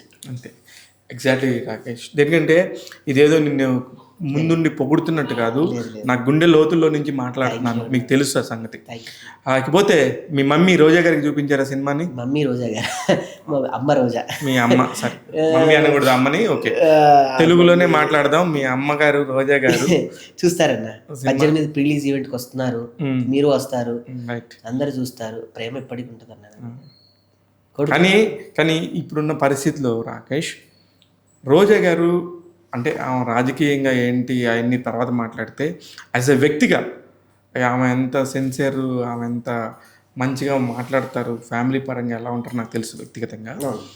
కానీ ఇంతమందిలో ఎంతోమంది జబర్దస్త్ చేశారు, రోజా గారు అంటూ అందరూ తిరిగేవాళ్ళు నాకు తెలుసు. ఆమె వెళ్ళి ఎవరెవరి కోసం ఎలాగ చేసిందో నాకు తెలుసు. కానీ నువ్వు ఒక్కడివే ఎందుకు సొంత బిడ్డలాగా ఆమె గురించి ఎప్పుడు తాపత్రయపడుతుంటావు? అంతమంది జబర్దస్త్ ఆర్టిస్ట్ పరిచయమైన అనసూయ ఎవరు పిలవకపోతే వెళ్ళలేదు. రాకేష్కి ఎందుకు వచ్చింది అనసూయ? సాయి రాజేష్ అని ఒక star most national award winner ఏ జబర్దస్త్లో ఏ ఆర్టిస్ట్కి రాలేదు సినిమా రిలీజ్ ఫంక్షన్కి. సాయి రాజేష్ గారు నాకే ఎందుకు వచ్చారు? అరే, ఎప్పుడు కూడా ప్రెస్ మీట్ వెళ్ళని ఒక శివ సినిమాని ఇష్టపడి, సినిమాని ప్రేమించే, సినిమాని చూసి బయటకు వచ్చేస్తే అక్కడితో అయిపోద్ది, అంతసేపు కూర్చోవాల్సిన అవసరం లేదు, అన్నం ఉడికితే మెతికేంటో చెప్పేయగల శివ 3.5 గంటలు నా కోసం ఎందుకు కూర్చున్నారు? ఇవన్నిటికి సమాధానాలు రోజా గారు. Very good. అంతే అన్న, ఏమి లేదు. దట్ ఈస్ కారణం. మీకు నేనేమి ఇచ్చాను, ఆమెకు నేను ఏమి ఇవ్వగలను. ఆమెకు నేను ఇచ్చేంత స్థాయి నాది కాదు. కానీ ఎందుకు పర్టికులర్గా రోజా గారు అనగానే నాకు అమ్మతో సమానం అని ఎట్లా మాట్లాడతావు? నేను ఏమీ ఏ లేదు ధైర్యం? అన్న, అంటే ఆమె పేరు ఎత్తగానే ఒక ట్రోల్స్ వస్తాయేమో, అది వస్తుంది ఇది వస్తుంది అని భయం లేకుండా ఎందుకు ఈ పక్కన ఉన్న జబర్దస్త్ ఆర్టిస్టులే 100 రకాలుగా తిడుతున్నప్పుడు చెప్పలేని ధైర్యం లేనప్పుడు, ఒప్పుకోలేని ధైర్యం లేనప్పుడు, మన మనస్సాక్షి ఉన్న ఒకటే లేకపోయినా ఒకటే. నేను జబర్దస్త్లో కొన్ని రాజకీయాల మధ్య ఇరుక్కున్నప్పుడు చిన్న పెట్టంత ప్రాణం, నేను టీం లీడర్ని అక్కడ, పిల్లల్ని వేసుకొని కామెడీ స్కిట్లు చేసుకుంటుంటే నా మీద బ్రహ్మాస్త్రాలు పెద్ద పెద్ద వేస్తున్న టైంలో ఎక్కడి నుంచో ఛానల్ నుంచి కావచ్చు, వ్యక్తిగతంగా ఇక్కడ ఉన్న వ్యక్తులు కావచ్చు, అక్కడ మహాన్ పెద్ద పెద్ద ముసళ్ళు, తాబేళ్ళు ముసళ్ళు, తిమింగలాలు, షార్కులు, వాటి మధ్య నేను ఒక చిన్న లేత లేడీలా ఉండేవాడిని. తెలిసి తెలియక నా వయసు అంతా కూడా జబర్దస్త్లో గడిచిపోయిందన్న, ఆడుతూ పాడుతూ అల్లరి చేస్తూ అక్కడే ఎమోషన్స్. అందుకే నాకు ఒక్కోసారి అనిపిస్తుంది, ఈ బాహ్య ప్రపంచం నాకు తెలియదే, నేను బతకడం నేర్చుకోలేదే అని. కానీ సినిమా నాకు బతకడం నేర్పింది, బతుకు నేర్పింది, రేపు భయపడకు అనే గుండె ధైర్యాన్ని నేర్పింది. సూపర్. సినిమా నాకు ఎన్ని నేర్పిందన్న. ఒక్కసారి ఆ కంఫర్ట్ జోన్ అన్న, నెల రాగానే డబ్బులు వచ్చేవన్న నాకు, నెల రాగానే లగ్జరీ లైఫ్. అరే కట్ చేస్తే ఆస్ట్రేలియా, కట్ చేస్తే నీకు తెలుసు కదా ఎక్కడ తిరిగేవాడిని. అరే సంవత్సరం కానీ ఈఎంఐలు ఆటోమేటిక్గా కట్ అయిపోతుంది. ఒక్కసారి సినిమా అనుకుంటే ఈఎంఐలు లేవన్నా, ఈఎంఐలు బ్యాంకు బ్యాలెన్స్ అలా అట పడిపోతుంటే గుండెలో గొడుగుడు కొడుతుంది. అటు చూస్తేనేమో ఇల్లు, ఇటు చూస్తేనేమో మన మెయింటెనెన్స్. ఏంటి పరిస్థితి అంటే, ఇన్ని రోజులు జబర్దస్త్ నన్ను ఒక కోడి గనక తన పిల్లల్ని చంకలో పెట్టుకొని సాదినట్టు, కష్టసుఖాలు బాహ్య ప్రపంచానికి తెలియకుండా సాగినట్టు సాంప్రసాద్ రెడ్డి గారు ఇన్ని సంవత్సరాలు మా కష్టాన్ని తెలియకుండా, కడుపు నొప్పి తెలియకుండా, బాహ్య ప్రపంచంలో కష్టాలు తెలియకుండా డబ్బులు ఇస్తూ, అన్నం పెడుతూ, ఈ షో అయిపోగానే ఆ షో, అయిపోగానే ఈ షో అయిపోగానే ఈ పెట్టు, ఇట్లా పెంచడం మమ్మల్ని స్టార్ కమెడియన్స్ లాగా అనిపించింది అన్న. ఒక్కసారి నేను అనాథన అయిపోయాను అన్న. ఒకసారి అప్పుడు తెలిసింది మల్లెమాల విలువ శ్యాంప్రసాద్ రెడ్డి గారి విలువ. సూపర్. నేను అడిగిన ప్రశ్న రోజా గారి పాయింట్. అలాంటి కష్టాల్లో నేను ఏడ్చానన్న. జబర్దస్త్లో నేను ఒక 5 సంవత్సరాల క్రితమే జబర్దస్త్ నుంచి బయటకు వచ్చాను. నేను అక్కడ ఏదో జరిగింది, ఎవరో చేయబట్టి ఆ నింద నా మీద పడింది. ఆ తర్వాత వాళ్ళకి తెలుసు ఏం జరిగింది ఏంటని. నేను ఆ రోజు ఆవేశపడ్డా. ఆవేశం అనేది ఒక క్షణం ఉంటుందన్న. నేను ఆవేశపడతా ఆ క్షణం వరకు మాత్రమే, తెల్లారి నేను అది మనసులో కూడా పెట్టుకోను. ఆవేశం అనేది ఎప్పుడు అట్టులా ఉండాలట, మా గురువుగారు చెప్తుంటారు. ఆవేశం ఎప్పుడు అట్టులా ఉండాలి, వెంటనే వేడివేడిగా ఉన్నప్పుడే తినేయాలి. కానీ ఆవేశాన్ని ఎప్పుడు కంటిన్యూ చేయకూడదండి. దాన్ని ఏమంటారంటే ఇంకొకరి మీద ద్వేషం అవుతుంది. ఆ కోపమే ద్వేషంతో పాటు ఇంకెక్కడికైనా దారి తీయచ్చు. కోపం పెరిగే కొద్దీ దాని పరిమితులు పెరుగుతూ ఉంటుంది. ఆ టైంలో నేను తట్టుకోలేకపోయాను జబర్దస్త్లో. ఆ టైంలో నా వెనకుండి, నీకు నేనున్నా, నువ్వు జబర్దస్త్ కాంపౌండ్ కూడా నువ్వు దాటలేవు, దాటనివ్వను, నీకున్న ఏమైనా నేను చూసుకుంటా అని పెద్ద పెద్దోళ్ళకు కూడా ఆన్సర్ చేస్తూ, ఆమె రూములో నన్ను పెట్టుకొని బయట వాళ్ళ వ్యక్తులు వస్తుంటే కూడా వీడిని డిగ్రేడ్ చేస్తారు, వీడు 100 మాటలు వింటాడు, స్కిట్ చేసుకొని వచ్చి నా రూమ్లో కూర్చో, మళ్ళీ స్కిట్ చేసుకొని బయటికి వెళ్ళు, అంతే తప్ప నువ్వు ఎవరితో ఇక్కడ కాంపౌండ్లో మాట్లాడకు, ఎవరిని చూడకు అని చెప్పిన ఏకైక వ్యక్తి. ఇప్పుడు చెప్పన్నా నేను ఎంత రుణపడి ఉండాలి. కరెక్ట్. నిజంగా మనిషి మన కోసం నించున్నప్పుడు ఎందుకు నిలబడకూడదు? అంతే కదా. జబర్దస్త్లో నువ్వు చాలా ఇబ్బంది పడ్డావు, చాలా రకాలుగా ఫైట్ చేసావు. అది వ్యక్తుల పేర్లు నీ ఇష్టం, చెప్తే చెప్పు లేత లేదు. అసలు ఎందుకు అంత అంటే ఆ టైం కాళ్ళు పాపం తెలియదన్న వాళ్ళకు కూడా, ఎవరో నలుగురు ఏదో చెప్తే వినేస్తారు ఆ టైంకి. బేసికల్లీ ఎప్పుడు కూడా మెత్తకోడి మీదనే బండరాలు పడ్డట్టు మనం ఏదో ఉంటాం, ఎవరిని ఏమన్నా మనకి ఎందుకని, అవే అందరూ అలుసుగా తీసుకొని ఏదో అంటూ ఉంటారు, ఏదో చేస్తూ ఉంటారు. దాని తర్వాత అసలు వాళ్ళు ఏంటి, వాళ్ళ స్థితిగతులు ఏంటి అనేది వాళ్ళకే తెలిసి తర్వాత వాళ్ళు ఓకే అంటే అది ఎందుకులే వాళ్ళ పేర్లు చెప్పుకోవడం కూడా బాగోదు ఇప్పుడు. కానీ అంటే పర్టికులర్గా నిన్నే ఎందుకు కారణం చేస్తున్నారని అయిపోయిందన్న అది. ఆ టైంకి ఇక వాళ్ళకి ఏం లేదన్న, ఒక నలుగురు కూర్చున్నారంటే ఐదోడి గురించి తప్ప ఇంకోటి గురించి మాట్లాడుకోరు. ఈ ప్రపంచం అలాంటిది. ఆడేంటి ఈడేంటి ఆ నలుగురు వాళ్ళది ఏంటో చూసుకుంటే వాళ్ళకి ఎంత అర్థమైంది కింద. కానీ ఈ రోజు నువ్వు సినిమా డైరెక్ట్ చేసి, అంటే ఒక సినిమాలో యాక్ట్ చేసి నిర్మాతగా చేసి నువ్వు డైరెక్ట్ చేసే సత్తా కూడా ఉంది నీకు, నాకు తెలుసా సంగతి. నువ్వు చేయగలవు. ఎందుకు ఇన్ని క్రాఫ్ట్లు మీరు దగ్గరుండి ఎలా నేర్చుకున్నావు. అవన్నీ చూసుకున్నప్పుడు మా వీడేంట్రా పోస్టర్కి ఎక్కేసాడు. చాలు, మన సమాధానం ఇవ్వకూడదు అన్న ఎవరికి. మన సక్సెస్ వాళ్ళకి సమాధానం, మన పని వాళ్ళకి సమాధానం. పని సమాధానం పని సమాధానం అన్న. మనం ఒక పని చేస్తున్నామంటే ఆ కళామ తల్లి ఆశీస్సులతో మనల్ని నమ్మే పని ఇస్తారు. మనల్ని నమ్మారంటే చాలు, అక్కడే మనం సక్సెస్ అయిపోయినట్టు. కానీ సరే, ఇప్పుడు ఇంకా అయిపోయింది. Love story, love beautiful love story నీది. ఏం బ్యూటీ లేదన్నా, ఈ సినిమా అయిపోయాక పాపం ఆమె బ్యూటీ చేయాలి నా కోసం. బ్యూటిఫుల్ లవ్ స్టోరీ ఎప్పుడు లేదన్నా మా లైఫ్లో. మా బిడ్డని నాతోనే తిప్పుకుంటున్నా, నాతోనే ఉంటుంది, నాతోనే నా కోసం తిరుగుతుంది. మొదటి రోజు నుంచి ఆ బిడ్డకి కష్టం, మరి ఏ గడియల్లో కలిసామో తెలియదు. పాపం మా బిడ్డను శ్మశానం తీసుకెళ్ళి తప్పు చేసానా అనిపిస్తూ ఉంటుంది ఒక్కోసారి. మాది చెప్పా కదా నువ్వు, మా శ్మశానం కదా అని ఇక్కడే చెప్పాను మీకు.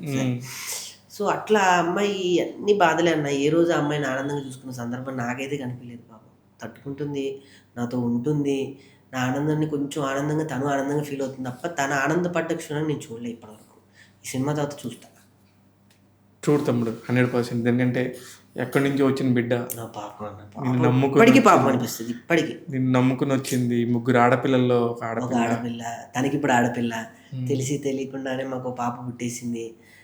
అంటే వద్దు సుజ్జి, మనం ఆర్టిస్టులం కదా సుజ్జి, ఇప్పుడే కెరియర్లు ఉన్నాయంటే నేను మీకోసం కెరియర్ ఆపేస్తానండి, మీరు కానివ్వండి, మీ వెనక నేను ఉంటాను, మీరు మంచి మిమిక్రీ ఆర్టిస్ట్ అవ్వాలి, నేనేం బట్టలు వేసుకోవాలి, నేను ఎలా ఉండాలి, ఆ బిడ్డ గురించి ఏమీ ఆలోచించదు. నా గురించి నాకే ఒక్కోసారి ఇంత మంచి ఆర్టిస్టు నేనేంటి కట్టడి చేస్తున్నానా, నేనేం చేయగలను అని ఒక్కోసారి ఆలోచిస్తూ ఉంటా. కానీ నీకంటే ఎక్కువ రెమ్యునరేషన్ సినిమాలో సంపాదించే ఆర్టిస్ట్ అమ్మాయి. అవును. సేవ్ ద టైగర్స్ అనే ఒక వెబ్ సిరీస్లో అమ్మాయి నట విశ్వరూపం చూపించింది. ఇప్పుడు కూడా సేవ్ ద టైగర్స్ చూస్తే అసలుకి ఏంట్రా ఈ అమ్మాయిలో ఇంత ఈజీ ఉందా అని ప్రియదర్శి లాంటి వాళ్ళు ఆశ్చర్యపోయిన సందర్భం. ప్రియదర్శి గారు అన్నారు, డల్లింగ్ నన్ను నేను ఎక్కడ కనపడలేదు అన్నాడు.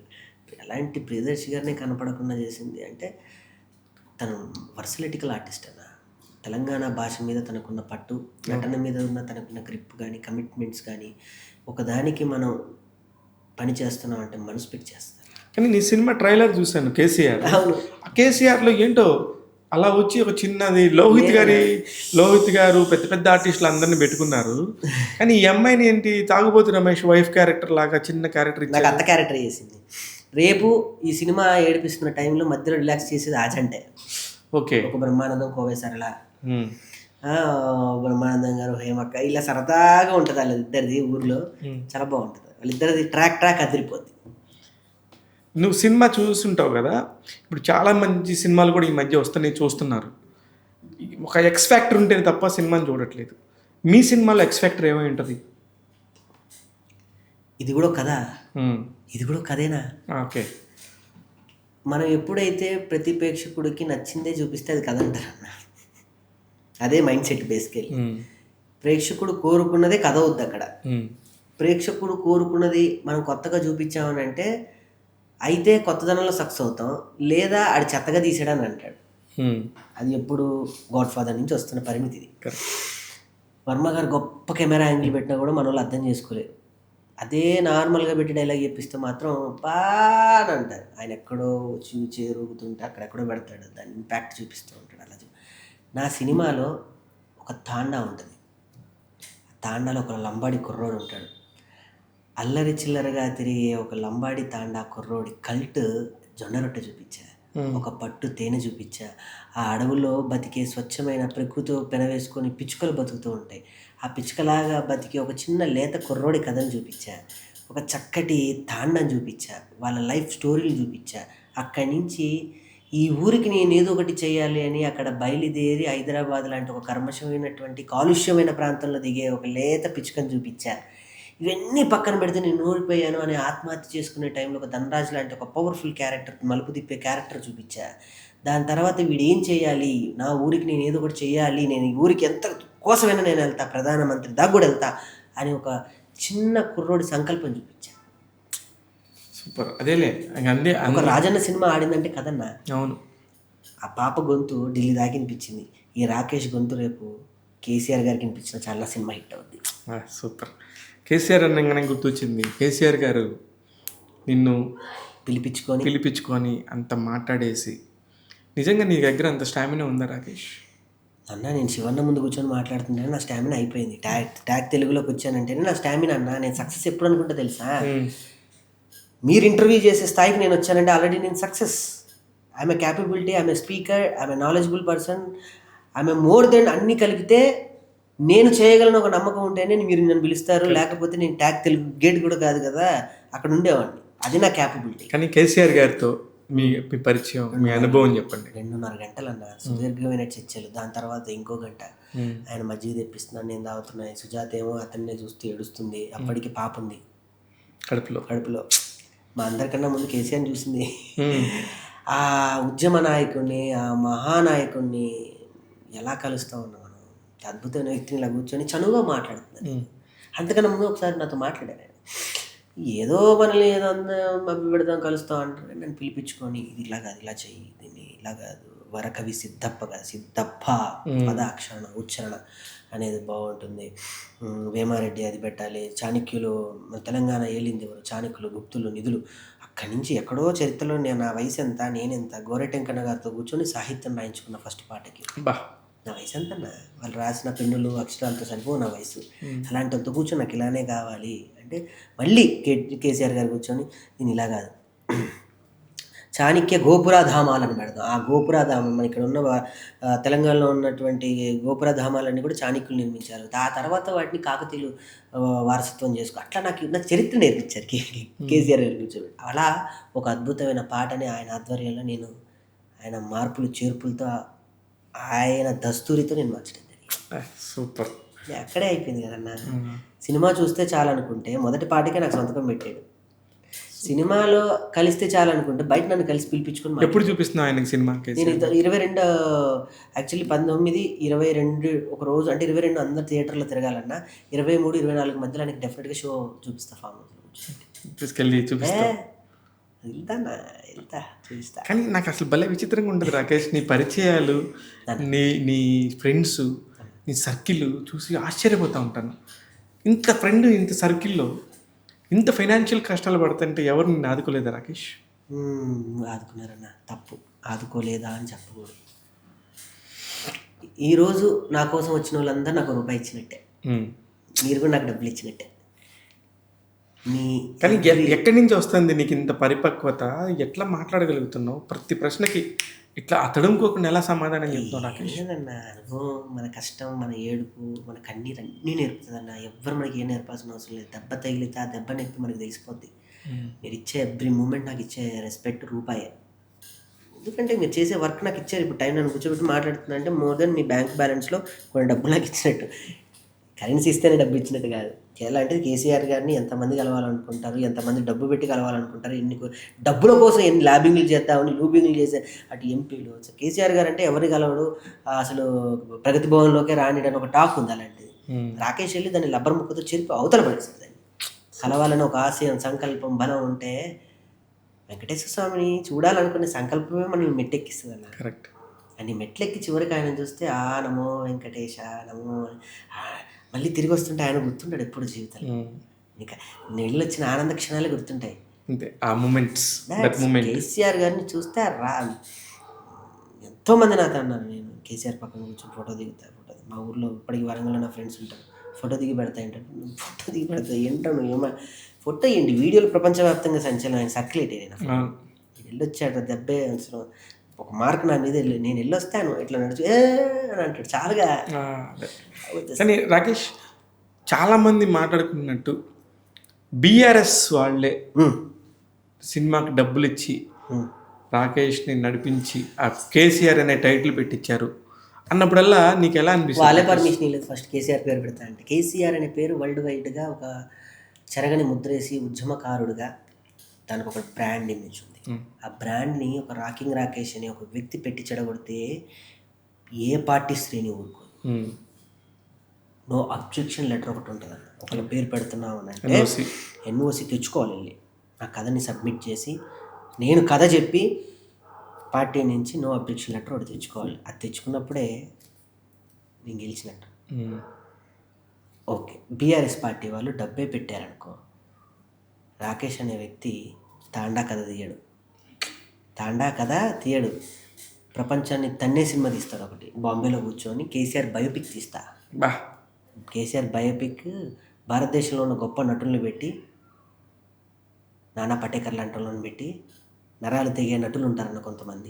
నాజర్ గారు, తమిళ్లో నాజర్ గారు, తెలుగులోకి వస్తే భరణి గారు, తమిళ్లో అటు వెళ్తే కనుక మనకి బాహుబలిలో కట్టప్ప చేసిన అట్లాంటివి పెట్టి కేసీఆర్ పార్టీని చెక్కుతుంటే, అటు 100 మంది ఉద్యమం దిగుతుంటే ఒక్కడు బక్క పలచనోడు షర్ట్ వేసుకొని ఉక్కు గుండెల వాడు అలా పెట్టి బట్టలు పెట్టుకుంటే ఒక ఉద్యమం వెనక, ఒక తెలంగాణ తల్లి వెనక, అమ్మా నేనున్నా నీకు అన్నిటి చుక్క తుడవడానికని ఒక బక్క పలచని ప్రాణం ముందుకు వచ్చి తెలంగాణ తీసుకొచ్చాడు చూడు.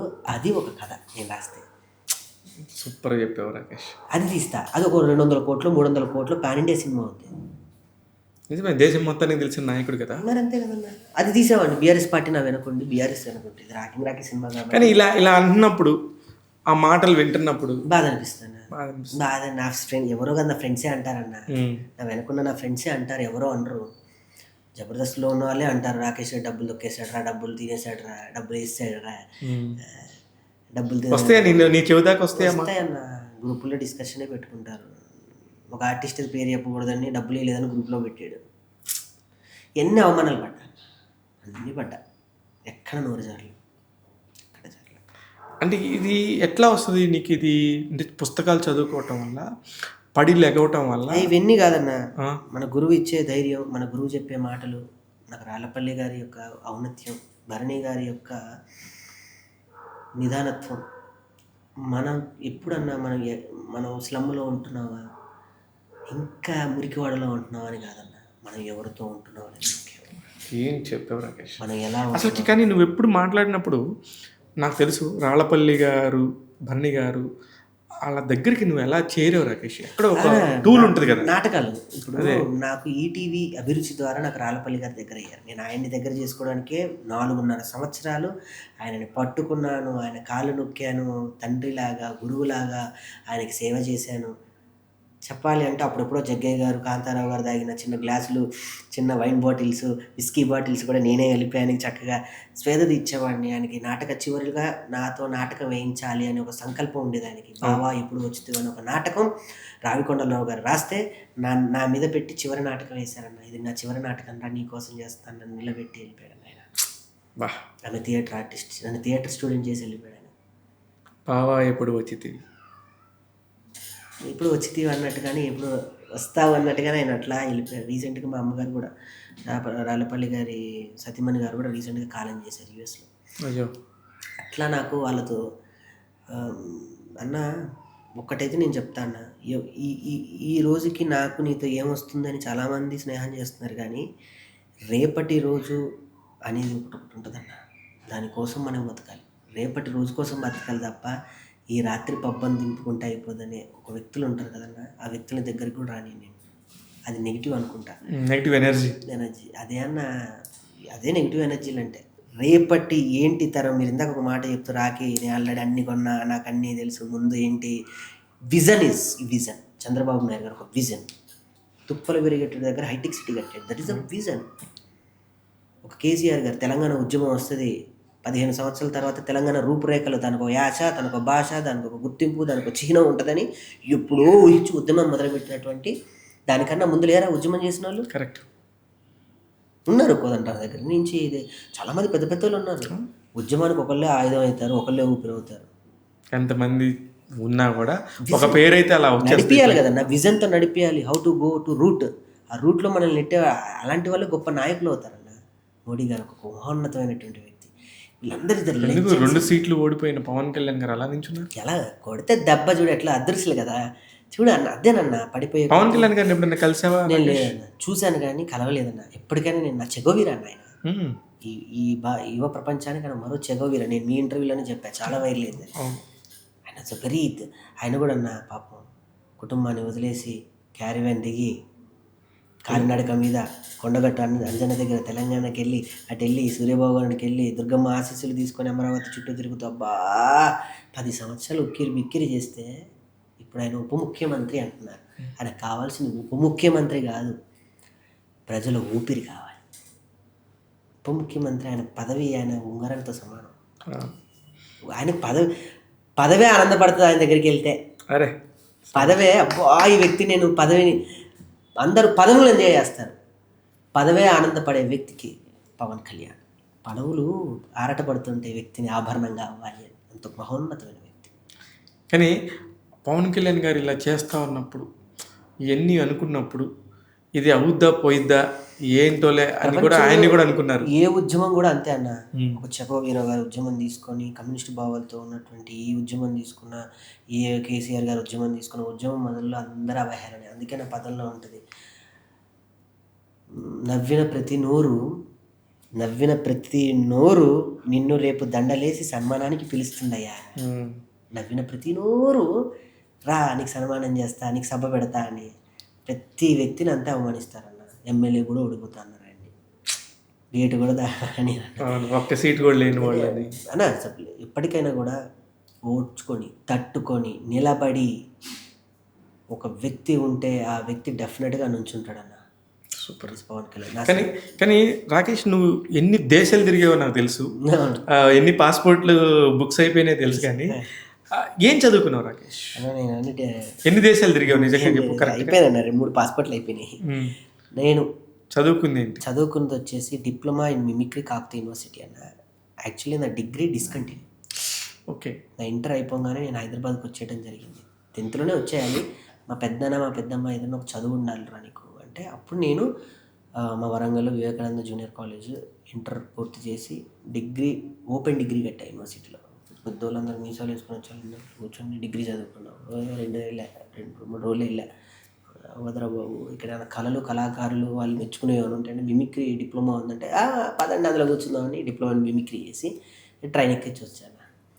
చదువు ఎప్పుడు కూడా మనం ఉన్న స్థితిగతులను నిర్ణయించదన్న.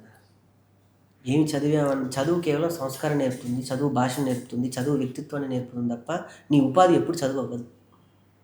ఆ ఉపాధిని ఎప్పుడు చదువు, మన జ్ఞానమే, మన పక్కనున్న తోటి వ్యక్తుల సహకారమే మనకు రూపాయి కానీ 2 రూపాయలు కానీ మన ఉపాధి కానీ. నేను అలా బలంగా నమ్ముతా. నన్ను అన్నారన్న, మా అమ్మ బాధపడ్డది, మా ఇంట్లో కుటుంబ సభ్యులు సాఫ్ట్వేర్, నన్ను ఎంత అవమానాలు కూడా ఉన్నాయి, మా కుటుంబంలో అవమానాలు కూడా ఉన్నాయి. వాళ్ళని చూసి నేర్చుకోరా సాఫ్ట్వేర్ ఇంజనీర్, నీకు సిగ్గుండాలి కనీసం.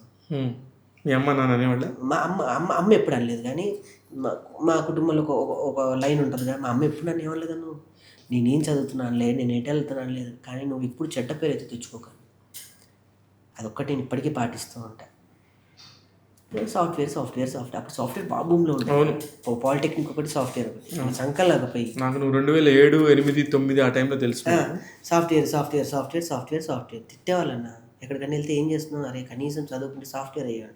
సాఫ్ట్వేర్ వాళ్ళకి ఎంత జీతం మహా కొడితే నెలకి 50-60 కూడా రావట్లేదు. మనం మేకప్ వేస్తే వస్తుంది. అలా అని వాళ్ళని ఏదో తక్కువ చేసినట్టు కాదు, మనం ఏదో హై అన్నది కాదు, చెప్తున్నా. అలా ఆ టైంలో అందరి పిల్లల్ని సాఫ్ట్వేర్ అని చెప్పి ఈరోజు చూడు సాఫ్ట్వేర్ భూమి లేదు. 10,000కి 5,000కి అమీర్పేటలో కోర్సులు చేసుకుంటాం. ఏదైనా అంతేనా, హైప్కి వెళ్ళిపోతే ఎప్పటికీ పడిపోతాం. ఎంతలో ఉండాలో అంతలో ఉంటే స్థిరంగా ఉంటాం. అంతే అన్న, అంతే. ఫైనల్గా ఏం చేద్దాం అనుకుంటున్నావు కేసీఆర్ తర్వాత? ఏం లేదన్న, మీరు సినిమా చూస్తే నాకు అవార్డు వచ్చినట్టు హ్యాపీ ఫీల్ అవుతా అన్న. మీరు చూసి ఇండస్ట్రీకి చెప్తారు, రాకేష్ చెప్పకూడదు ఇండస్ట్రీకి. శివ గారు చూస్తారు రేపు సినిమా, ఇండస్ట్రీకి చెప్తారు. నేను మాట్లాడిన శివ గారు మాట్లాడతారు రేపు. డెఫినెట్గా రాకేష్, నాకు సినిమా కంటెంట్ నచ్చాలి, కానీ కంటెంట్ గురించి చాలా ధైర్యంగా మాట్లాడతాను, నీకు తెలుసు. నచ్చితే ఎంతమందికి చెప్తానో నీకు తెలుసు. నా రివ్యూస్ ద్వారానో, నేను వ్యక్తిగతంగానో, ఎవరికైనా సరే నాకు టాలెంట్ ఉన్నోళ్ళని నేను ఈ సభాముఖంగా నేను కోరుకుంది, ఈ సినిమాని అవార్డు దాకా తీసుకెళ్లాల్సిన పూర్తి బాధ్యత, పూర్తి హక్కు, పూర్తి భుజస్కంధాల మీద తీసుకెళ్లే బాధ్యత మీకుంది. నేను మిమ్మల్ని అదే అడుగుతా. దగ్గర నుంచి నేను ఏం అడగను. రేపు సినిమా మనం చూస్తున్నాం. సినిమా అన్న, సినిమా 3 అక్షరాలు మనకు తెలియదు, మిమిక్రీ 3 అక్షరాలు నాకు తెలియదు, ఏదో వచ్చేసా. నా బ్యాక్గ్రౌండ్ కూడా సినిమా కాదు. సుజాత 3 అక్షరాలు. చిన్న కుటుంబం, పేద కుటుంబం, బ్రాహ్మణుల కుటుంబం, వంట చేసుకుంటే చాలు 4 ఇళ్లలో వంట చేసుకుంటే బతికే కుటుంబం నాది. సాగర సంగమంలో లాగా ఒక నిజంగా నేను అనకూడదని ఆపాను, కానీ సాగర్ సంఘంలో అమ్మ సీన్ చూసినప్పుడల్లా నాకు నువ్వు గుర్తొస్తావు రాకేష్. గుర్తుంటే నేను స్టేజ్ మీద మిమిక్రీ చేసుకునేంత చిన్న జీవితాలు ఎక్కడో వరంగల్ స్టార్ట్ అయ్యి కృష్ణానగర్ నుంచి ఈరోజు మణికొండకి వెళ్ళాను. ఈరోజు రేపు సినిమా ఎన్ని థియేటర్లు పడుతుందో నిజంగా నాకు తెలిసింది, మీకు తెలీదు ఇంకా. నీకు నెంబర్ నేను చెప్తా. ఆల్రెడీ నైజాం ఏరియాలోనే ఒక 70 థియేటర్లు plus plus Ceded plus Andhra దాదాపుగా మీకు అమెరికా, ఆస్ట్రేలియా. దాదాపు 200 పైచిలకు థియేటర్లో నీ సినిమా పడుతుంది. All the best Rakesh. డెఫినెట్గా నువ్వు చాలా పెద్ద స్థాయికి వెళ్తావు. నీ పట్టుదల ఈ ఒక్క సినిమానే కాదు, ఇది సినిమా మీకు ఎన్నో పాఠాలు నేర్పింది. ఎంతోమంది కొత్త వారికి అరే చూడు రాకేష్ ఎలా సినిమా తీశాడు, మనం తీద్దామని చెప్పి ముందుకు వస్తారు. ఎస్పెషల్లీ అంజి లాంటి ఒక మంచి దర్శకుడికి పేరు వస్తుంది మీ వెనకాల ఉండటం వల్ల. ఎంతోమంది మీకు సాయం చేసిన వాళ్ళందరూ కూడా అరే మంచి కుర్రోడికి చేసామని చెప్పి చాలా తృప్తి పొందుతారు. All the very best Rakesh. Thank you so much, thank you very much. మీరు మీ ట్యాగ్ తెలుగు మొత్తం పీపుల్స్ మీ దగ్గర ఎవరైతే ఉన్నారో వాళ్ళంతా ఎంప్లాయీస్ అందరూ 18 రిలీజ్కి వస్తున్నారు, 22 నాతో సినిమాకి వస్తున్నారు. 100%. అది కాకుండా ట్యాగ్ తెలుగు యూట్యూబే కాదు, tag Telugu website, tag Telugu ఈ పేపర్, ట్యాగ్ తెలుగు ఇన్స్టా, ప్రతిదీ కూడా నీకు 360 degrees నీకు సపోర్ట్ చేస్తుంది. కేసీఆర్ అనే ఒక సినిమాకి కేసీఆర్ గారు అంటే నాకు చాలా విపరీతమైన అభిమానం. మళ్ళీ అలా చెప్తున్నావు లేనిపోదన్నా. ఏం కాదు, నాకేమవుతుంది, నేను అభిమానిగా ఉంటాను, తప్పే ఉంది. అభిమానం అంటే కేసీఆర్ అంటే పార్టీ అనే కాదు, వ్యక్తిత్వం ఎంత గొప్పది, నేను అదే చెప్పాను. ఆయనకి ఎంత నాలెడ్జ్ ఉంటుంది, ఆయన ఏం మాట్లాడినా. అలానే కేటీఆర్ గారు ఎంత మంచిగా మాట్లాడతారు. ఇట్లా ముద్దు పెట్టుకున్నా మరి ఇంకే చాలా దానికే ఉంది. అలానే రేవంత్ రెడ్డి గారిని మనం ఏమన్నా అన్నామా, ఇంకేమన్నా అన్నామా, ఎవరినన్నా? రెడ్డి గారిని కూడా నా సినిమా చూడమని నేను ఆ రోజు అప్పీల్ చేస్తాను. అదే చెప్తున్నా, ఇక్కడ ఎవరు పార్టీలకు వ్యతిరేకంగా నేను మాట్లాడుతున్నాను, అందరూ ఒకటే అని చెప్తున్నా. ఎనీవేస్ ట్యాగ్ తెలుగులో చూస్తూనే ఉండండి ఇలాంటి టాలెంటెడ్ గైస్, కొంత నూతన టాలెంట్స్ని మీకు ఎప్పటికప్పుడు పరిచయం చేస్తూ ఉన్నాను. చూస్తూనే ఉండండి 24 గంటలు మన ట్యాగ్ తెలుగులో రాకేష్ లాంటి ఎంతోమంది టాలెంటెడ్ పీపుల్ని మీకు పరిచయం చేస్తూ ఉంటాను. నేను మీ శివ మల్లాల. Thank you.